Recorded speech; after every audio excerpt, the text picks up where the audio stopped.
I like it very much. Ladies and gentlemen of Knucklehead Nation, we're here with, finally, Miguel Jacob Elmokdisi from Blackhouse.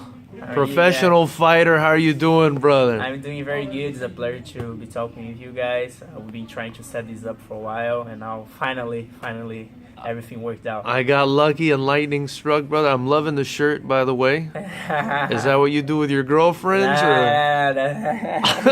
Somebody gave me the shirt as a gift, and I love, man. So I use the shirt like basically to teach, to train, sometimes go out. Very nice. That's a lifestyle. I love it. I love it. So, Miguel, you're a pro fighter. You're from Brazil, is that correct? Yes, from Rio De Janeiro, Brazil. I moved out here to LA about 2 years and a half ago. Why would you leave a place like Rio? Oh man, fighting for my dreams. Rio, right. I like to recommend Rio as one of the best places in the world for a vacation. Me too. It's one of the best in the world for a vacation, but for a living, kind of, I had the opportunity to come in here, train with Blackhouse, fight for them, and man, that was my opportunity, and I came, very happy with it. Yeah, Blackhouse, obviously a world-famous, world-renowned gym.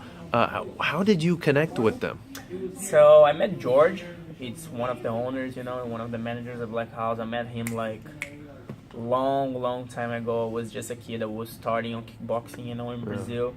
And then like 5 years later, we saw each other, Life put us back together, and I was already competing kickboxing, amateur kickboxing. I was doing good, and then we started talking, and that's how I ended up in here, And I always had the plan to move to MMA, so I thought here was a great idea and the perfect place to start my MMA career, and that's why I came by. Gotcha. So when did you start fighting or martial arts? So I started actually martial arts at 8.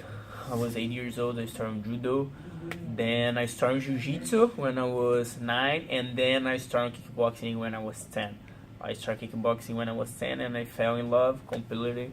So after that, kickboxing became my lifestyle. I used to go to school in the morning, come back home, go to the gym afternoon, go to the gym during the night. I used to live like 5 minutes walking from the gym. So I started competing amateur, and that was just the beginning of a life changing, And at what point did you turn pro?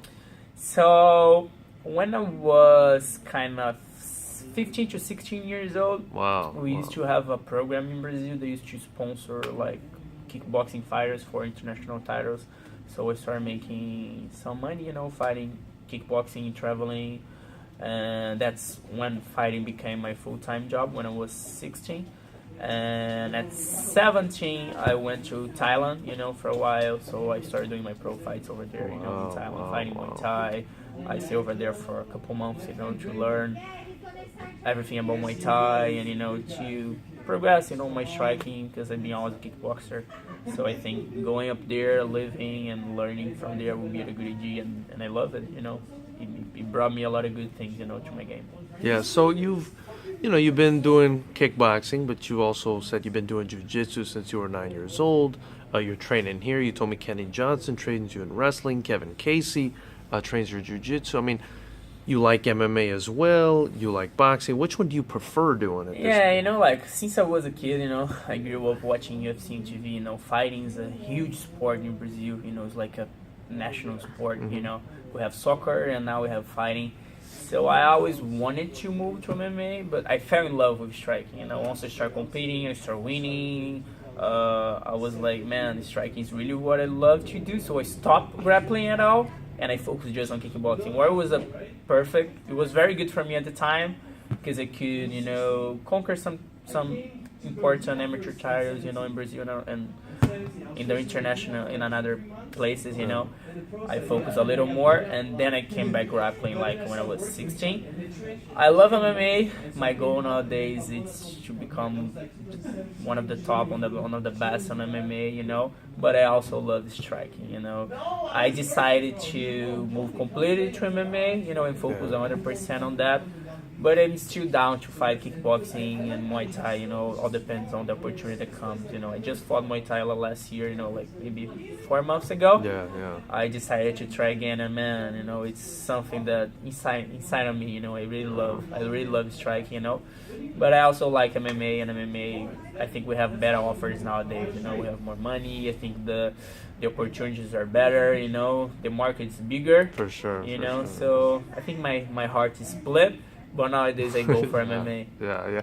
So I mean, a lot of guys, there's probably a lot of guys like you out there where you know you're okay to do both, but maybe your passion lies more in striking. Do you think that's the case with a lot of guys? Yeah. My passion is striking. You know, I'm a striker. You know, what I'm saying, even if I love grappling, I train grappling a lot, but I'm a striker. You know, if I'm fighting kickboxing, I'm a striker. Even if I'm fighting MMA, I'm still a striker. You know, I like to kickbox a lot. I like to punch. I like to kick.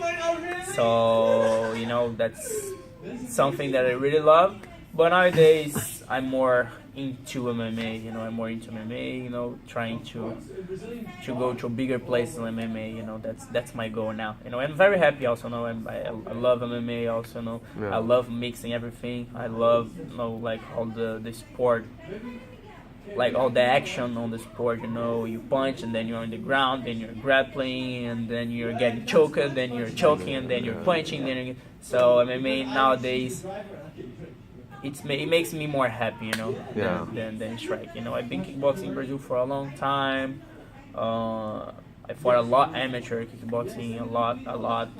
At the end, I was a little upset, you know, with striking, and then I thought it was the perfect time to move to MMA. Yeah, and you were kind of upset because the opportunity's just not.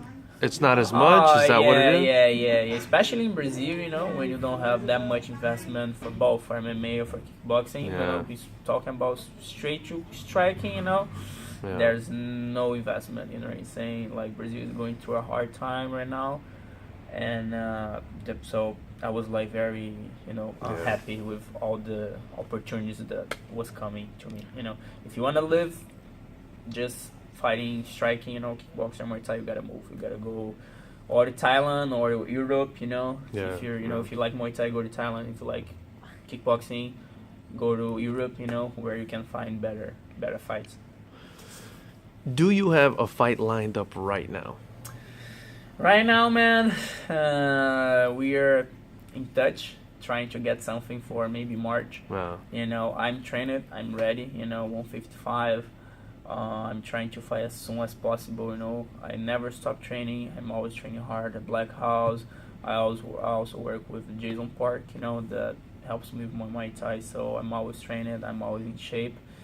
And try to get a fight as soon as possible, you know. Try to fight as soon as possible. Yeah. So besides fighting, being around all this talent and a lot of young talent too, do you ever help out any of these young fighters? So I help some guys, you know, some young talents that want to compete on strike, on kickboxing, you know, especially at Blackhouse, Redondo Beach. And like I told you, you know, I love striking, so for me, I get very happy helping them, you know, coaching them sometimes, you know, and taking them to compete and to fight, you know, to share a little bit from where I learned, you know. Yeah. And it makes me feel complete, you know. I also like a lot to be around them, and I think I learn a lot from them, and I think they learn a lot from me, you know. So that's very, very, very cool. Now, Miguel, you were at FightersRep 5. Yeah. And you had a couple teammates on the show. I just wanted to briefly get your thoughts on the show and how your guys performed, too. Oh, yeah, it was a great show. We had Arish, you know. Arish fought perfectly, you know. He did the last fight of the night. And, man, he fought as an experienced fighter, very calm, you know, making his points, moving out, you know. He didn't brawl, you know. He punched good. His kicks work very well, you know. So I got very happy with him. We have Brent that, you know, I met him. I think he was the first one that started helping, you know, about 2 years and a half ago. He's a karate guy, you know. He has some karate and kung fu background. So I helped him out to put some kickboxing on it to kind of mix a little. Yeah. And man, he's also like 36, 37 years old. So great shape. He's in great shape. Yeah, he's in great shape. He's a martial artist, you know, and he did pretty good, man. He did pretty good. He mixed the karate with kickboxing, a lot of side kicks. And man, That was nice I to almost watch, died, yeah. man. I almost died on the corner, you know. I have a very strong relationship with him. I'm a very close friend to him. So, you know, when you're outside, when you're cornering, for me, it's harder than being inside there fighting, you know. So I was like, oh my God, I got very anxious, you know. But he did pretty good, and he got the win.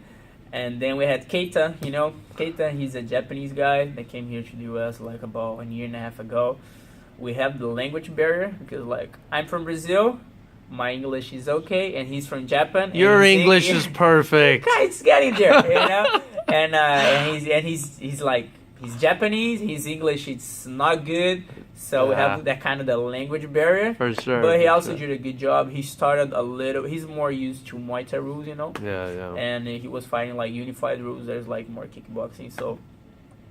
He started a little bit slow, and then he woke up on the middle of the fight, and then I think on the last 10 or 15 seconds on the fight, he got a knockdown. So we got a draw on that one, and it was an awesome fight. That was a great fight. Very tough guy, very tough short guy. You know, the guy very politely, also, you know, very, very respectful and very technical. You know, I think both of them did an awesome job. I think everybody at the show loved it. You know? For sure, man, for sure. Well, you know, I'm hoping you get a fight soon.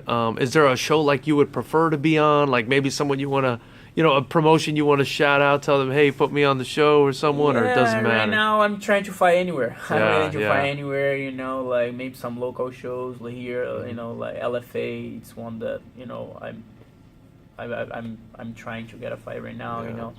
LFA or maybe, you know, Bellator when they stop by LA, you know, or some... Anywhere. I want to fight anywhere, you know. And when was your last fight, Miguel? Was this? So my last MMA fight was on September of 2017. You know, okay. Right after that I got injured, you know, so I had to take a time off.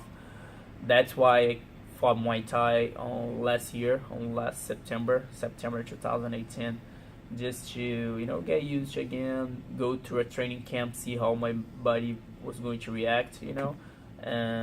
It was a Muay Thai fight, you know, for push kick promotions. I won, you know. It was a very hard fight, but I did pretty good, you know. I got very happy, and now after that I'm back to MMA, you know.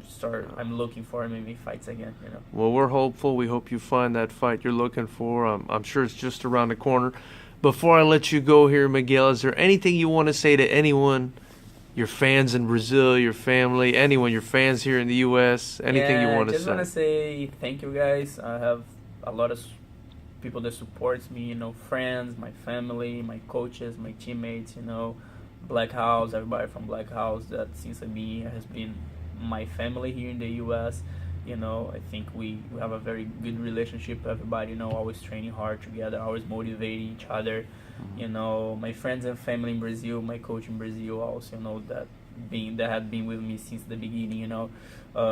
Jason Park, you know, that helps me a lot also, you know. I think if I say names, I'm gonna probably miss someone. They're not gonna be cool, you know, but a lot of people, you know, at Blackhouse have Kenny, Kevin, you know.